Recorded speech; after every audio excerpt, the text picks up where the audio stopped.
चंद्रमाला, बहुत बहुत धन्यवाद। कोटि प्रणाम है मेरी माता सज्जनों। आप सबके श्री चरणों में असंख्य बार मेरी चरण वंदना स्वीकार कीजिएगा। जन्माष्टमी पर आज भी बधाई देता हूं, कल भी दूंगा। दैनिक सत्संग में जो गीता जी का पाठ चल रहा था, कल जन्माष्टमी के मांगलिक दिवस पर समाप्ति होगी। कल का कार्यक्रम 7 से 8:15 बजे तक होगा सुबह। आज सभी वचन भगवान श्री कृष्ण पर ही गाए गए हैं। मंतव्य है साधक जनों, परमेश्वर एक है। परमेश्वर अनेक नहीं हैं। उनके नाम अनेक हो सकते हैं, उनके रूप अनेक हो सकते हैं।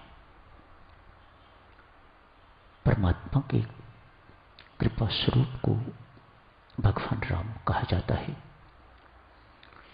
उनके प्रेम स्वरूप को भगवान श्री कृष्ण कहा जाता है। परमात्मा के वैराग्य स्वरूप को भगवान शिव कहा जाता है। परमात्मा के वात्सल्य रूप को मां कहा जाता है। पर परमात्मा एक है, वह अनेक नहीं है। याद रखिएगा इस बात को। छोटी छोटी बातें बहुत कंफ्यूजन क्रिएट करती हैं। इधर से सुनते हैं, इधर से सुनते हैं, कुछ इधर पढ़ते हैं, कुछ इधर पढ़ते हैं, तो एक भ्रांति सी उत्पन्न हो जाती है। चीजें तो बहुत स्पष्ट हैं। हमारी बुद्धि कुछ इस प्रकार की है, हिलने जुलने वाली, अतएव भ्रांति हो जाती है। कुछ भ्रांति नहीं है। परमात्मा एक है, याद रखिए इसे। उसके नाम अनेक हो सकते हैं, उसके रूप अनेक हो सकते हैं, पर वह एक है। कभी भूलने वाली चीज नहीं। भगवान श्री कृष्ण प्रेम के स्वरूप हैं, तो उनकी हर अदा में प्रेम है, उनकी हर अदा में आकर्षण है। जो अपनी ओर आकर्षित करे वह कृष्ण। कृष्ण शब्द का अर्थ ही यही है, जो अपनी ओर आकर्षित करे, बेटा खींचे अपनी ओर, वह कृष्ण। प्रभु राम तो कृपा के स्वरूप है, स्ट्रिक्ट है, बिल्कुल सीधे रहते हैं। भगवान श्री कृष्ण का हर अंग टेढ़ा मेढ़ा, मानो उनकी हर अदा जो भी है उसमें एक ही बात है, इनके हृदय में मेरे प्रति प्रेम उमड़े। मैं इन्हें अपना प्रेम स्वरूप विभिन्न विभिन्न तरह का दिखाता हूं, ताकि इनके हृदय में मेरे प्रति प्रेम की वृद्धि हो। भगवान का स्वार्थ नहीं है, हमारी भलाई इसमें है। परमात्मा से माता प्रेम होगा तो संसार से राग छूटेगा। वेरी क्लियर, बहुत स्पष्ट बात है। इसलिए परमात्मा से प्रेम पैदा होना चाहिए और परमात्मा के प्रेम में नित्य वृद्धि बेटा होती रहे। ये प्रेम का बीज एक बार परमात्मा अंदर डाल देता है। यदि हम बहुत ड्रास्टिक गलतियां न करें तो इस प्रेम में वृद्धि होती रहती है। ऐसे ही जैसे बाढ़ के दिनों में गंगा जी के पानी में, यमुना जी के पानी में वृद्धि होती रहती है वर्षा काल में, ठीक इसी प्रकार से इस प्रेम में भी वृद्धि होती रहती है, जो होनी चाहिए।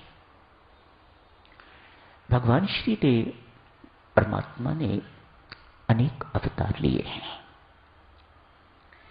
ये अवतार क्या है?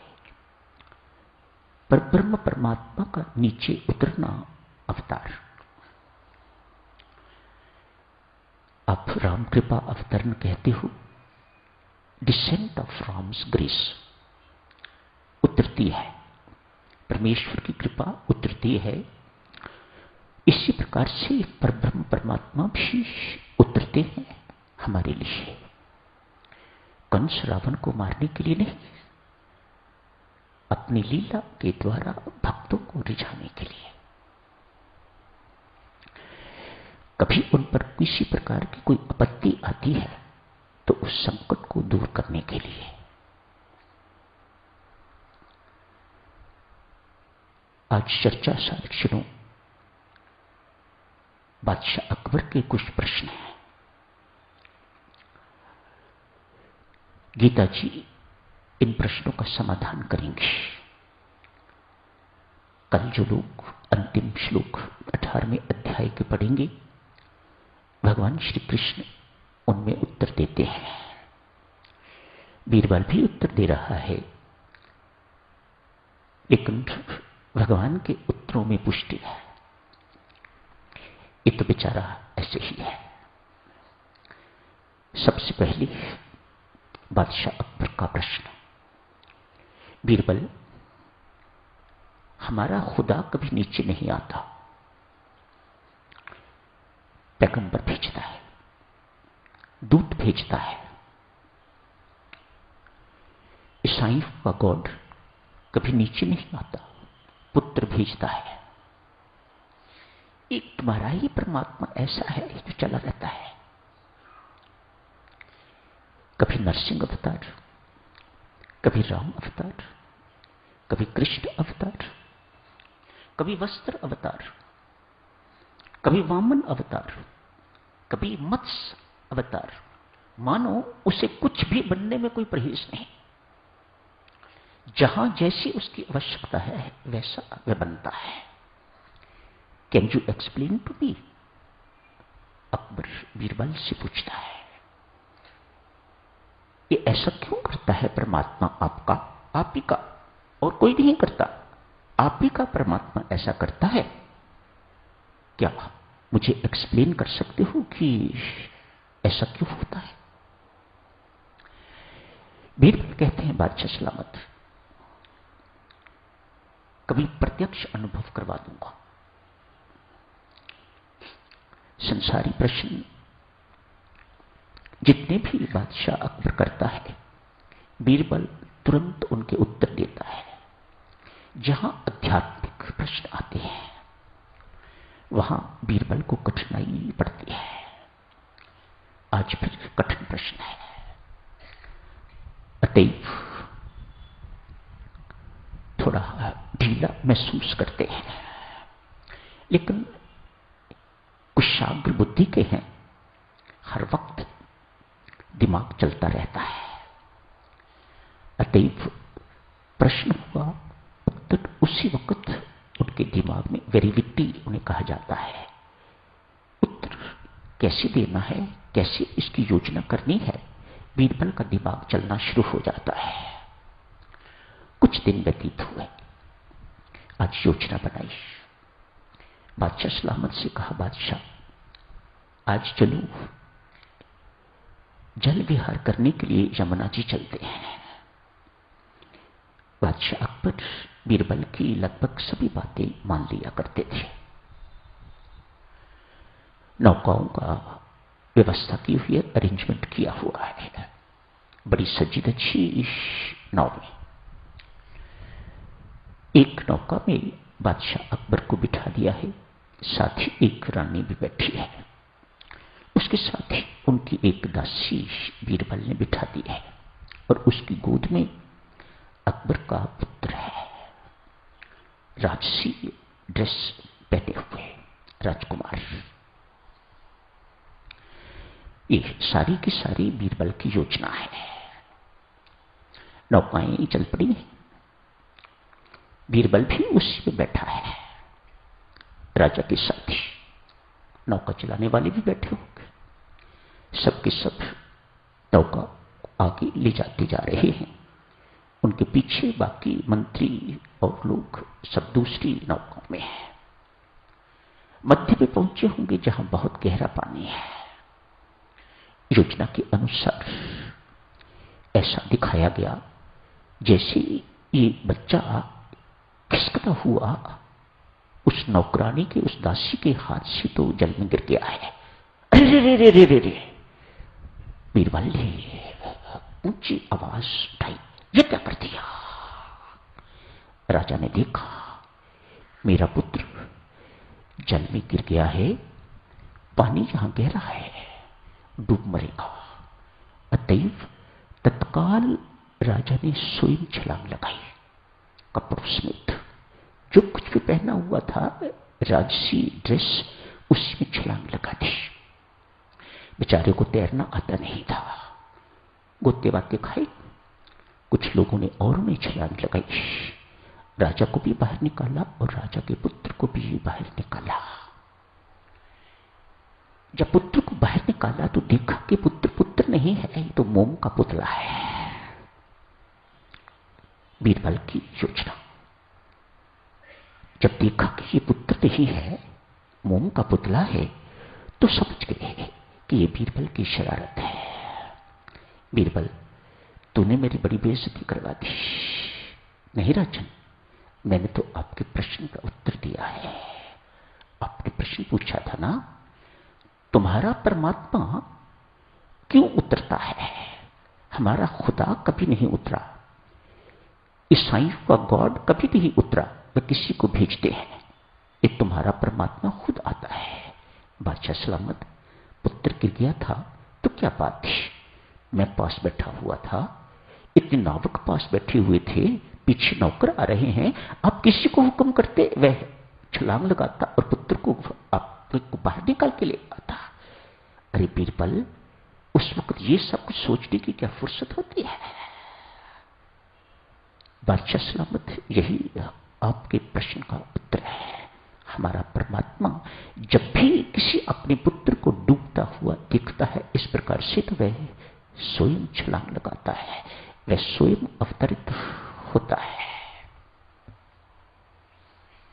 दूसरा प्रश्न, दूसरे प्रश्न में दो प्रश्न हैं। बीरबल, ये तुम्हारा राम कहां रहता है? लोग कहते हैं जिसमें सबरमती है वह राम, जो सब में रहता है वह राम। तो कहां रहता है ये और करता क्या है? आज बीरबल को लगा ये प्रश्न पहले प्रश्न से बहुत कठिन है, जटिल है। अतएव आज बहुत उदास होकर तो घर गए हैं।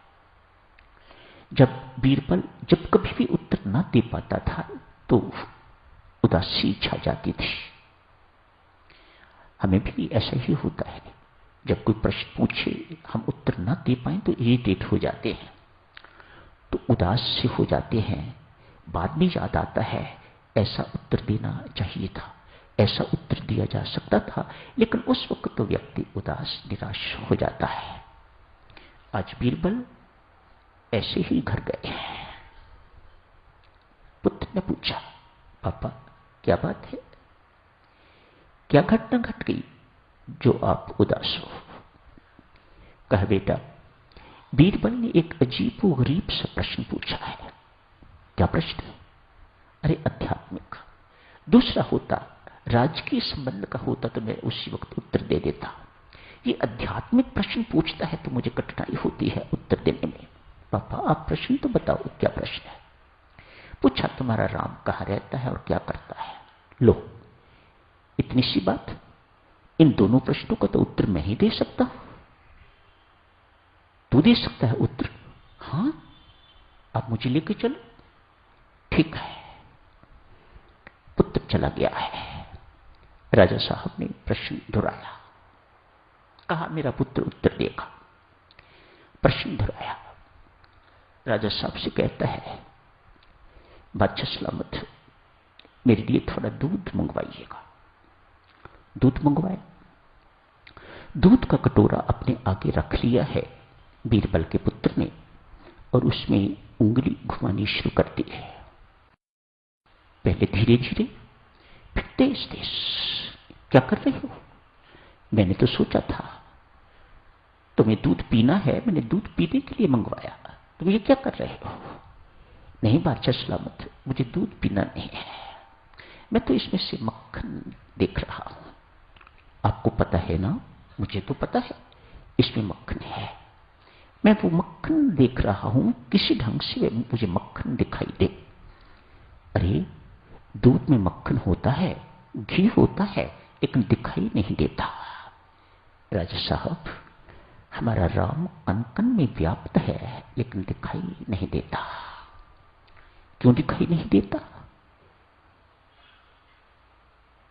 पुत्र कहता है, बादशाह सलामत, क्या आपको अपनी बुद्धि दिखाई देती है? क्या आपको अपनी इच्छाएं दिखाई देती हैं? क्या आपको अपने विचार दिखाई देते हैं? यदि वे दिखाई नहीं देते तो परमात्मा तो इनसे कहीं अधिक सूक्ष्म है। कभी आपने अपने आत्मा को देखा है? यदि नहीं देखा तो फिर परमात्मा तो इन सबसे अधिक सूक्ष्म है। उसे देखने के लिए साधना चाहिए।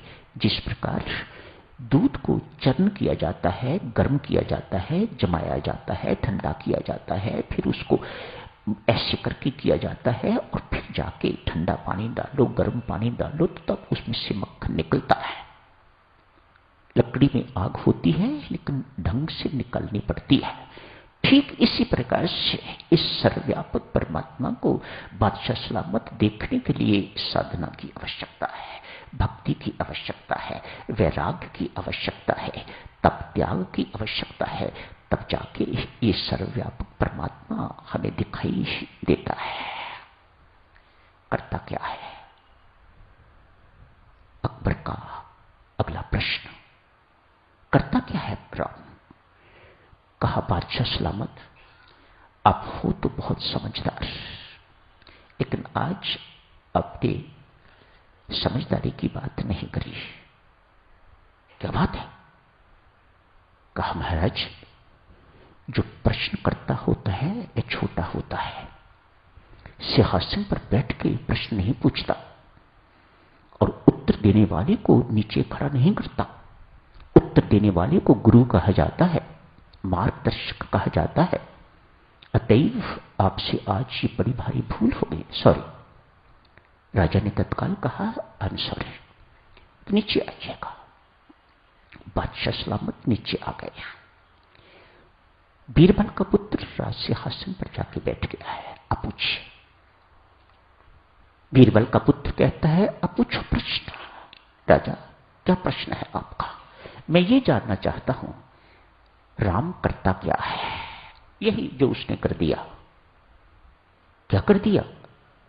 एक राजा को रंक बना दिया, एक रंक को राजा बना दिया, सिंहासन से उतार के उसे नीचे खड़ा कर दिया। और मुझ जैसे गरीब को, जो कभी सोच ही नहीं सकता कभी राजा के सिंहासन पर बैठने के, उसे सिंहासन पर बैठा दिया। सर्वसमर्थ है परमात्मा श्री राम।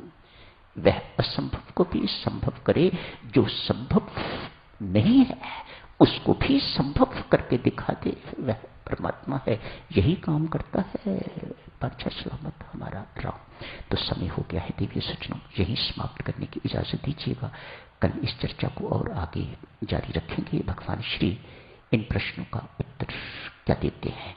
कहाँ रहता है परमात्मा? अपने श्रीमुख से कुछ उन्होंने कहा है, कल पढ़ेंगे। तो आज यही समाप्त करने की इजाजत दें। हार्दिक धन्यवाद, कोटि कोटि प्रणाम आप सब।